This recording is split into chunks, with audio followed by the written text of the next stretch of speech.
Hello there, today's Trews. I'll be analysing a bit of Daily Express and a bit of Sun. 2 minutes exercise will beat diabetes. Good. Women in nice dresses. They do look pretty, don't they, in these nice dresses? It is much simpler to regard women simply as aesthetic and sexual objects rather than complex human beings. Let the elephant man rest at last. I think he died when he was about 100 years ago. I think he's probably pretty relaxed. Oh, God, now what? Go on, John, another performance, but please, in 2014, attitudes to deformity have become much more enlightened. No, they fucking haven't. Do a little dog. In fact, a lot of the news today is disgusting. The Express news is about disgust, a lot of it. Look. I sell my body at 85. Meet the great-grandmother who proudly admits she has sex for money with 10 clients every week. But she admits that when you get down to it, there's one reason it got into line. I really love sex. Even thinking about it makes me feel better. Now, is this my prejudices? Why do I think that an old 85-year-old lady shouldn't be having sex for money? Because when you think about sex for money, I suppose you think of it as being a desirable woman, and I've got a type of woman in my mind that I consider desirable, and then because that's powerful, the idea of a desirable woman, it overrides my learned moral behaviour that it's incorrect to use sex as a commodity, right? But if you put a woman that's, in my mind, not sexually appealing, an elderly lady there, then the idea of paying seems absurd. I mean, I think paying for sex under any circumstances probably wrong, isn't it? I think we agree that. Is it especially wrong to have sex with an old lady? Probably not, once you get down to it. I mean, other than our social assumptions. Certainly, whether you're disgusted by it or not, let us know. But what is, without doubt, disgusting is putting fingernails into a Twix and making them into fingers. Ooh, Twixy fingers! Because imagine a fingernail in a Twix. Imagine if you found one. Twix, get some Twix? No, get off here! Why have they done that? It's because it's 35% dearer. Chocolate's gone up. Well, of course it has, you stupid bastards. This is capitalism. This is out of somebody. What do you expect's going to happen? Everything's going up. Everything's going to cost more money. Make your own Twix? Yeah, right. Buy a standard Twix bar, chop it into small bits, and put it in a bag. What? Yeah, right, get Twix. Right. Chop it up. Yep. Now put it in a bag. That's it now. Fucking hell. That's some stupid news, man. Okay, let's look at this thing, see if it's got any value. This is a book called Sacred Economics, Charles Eisenstein. Subscribe to Trews. In the past, says Charles Eisenstein, he's an economist. Problem with our life, our world, is economics is the heart of our political system. We can't think beyond economics being the centre. Economics is controlled by financial industry and, of course, government and powerful corporations.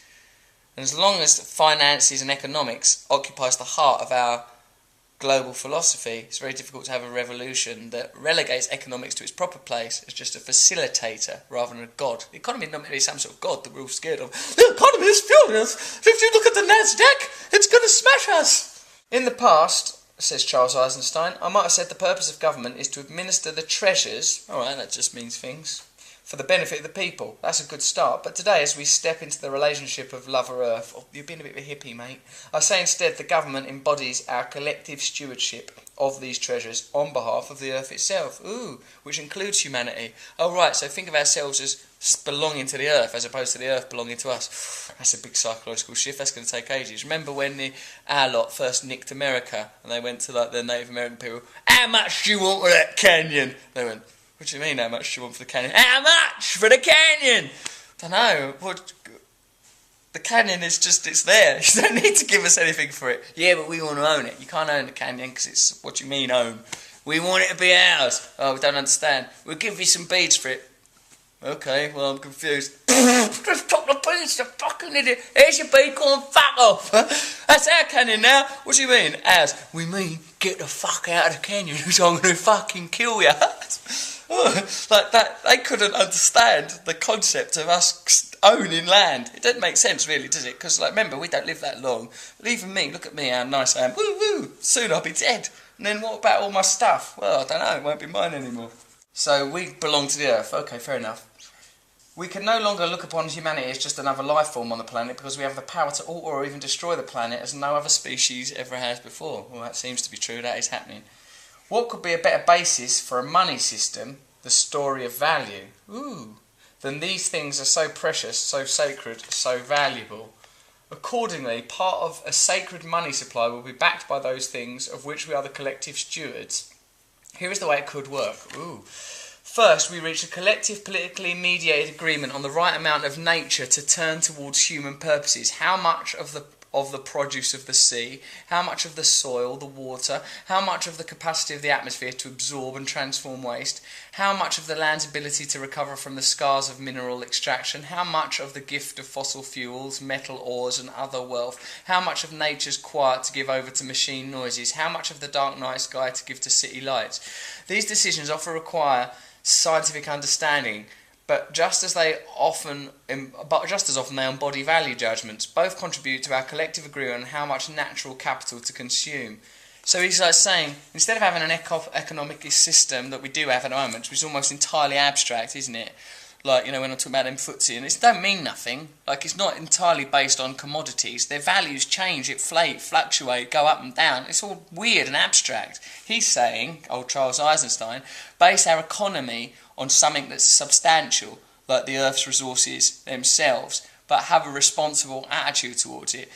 That's, although he said a hippie thing, like, lovers and all that sort of stuff, and treasures, he's talking more rationally and logically than the people that are currently in charge, because their stuff is abstract and destroying the planet which we all live on. It's a bit weird, isn't it, that they're doing something that's going to destroy the planet and then they won't stop, because once it's destroyed, I don't understand what their plan is. They're like children, aren't they? Like, I do want children to be free, but if they put their fingers in the plug socket, I do step in. I do always go, alright, stop that now. We're at that point. Just don't think of them as enemies, like, because sometimes I get angry, don't I? You bunch of cunts. But think of them instead like children. Like, alright, stop, you're ruining the planet now, sit down. Twits. That is some truth, tonight. Subscribe to Trews, Trews, thank you.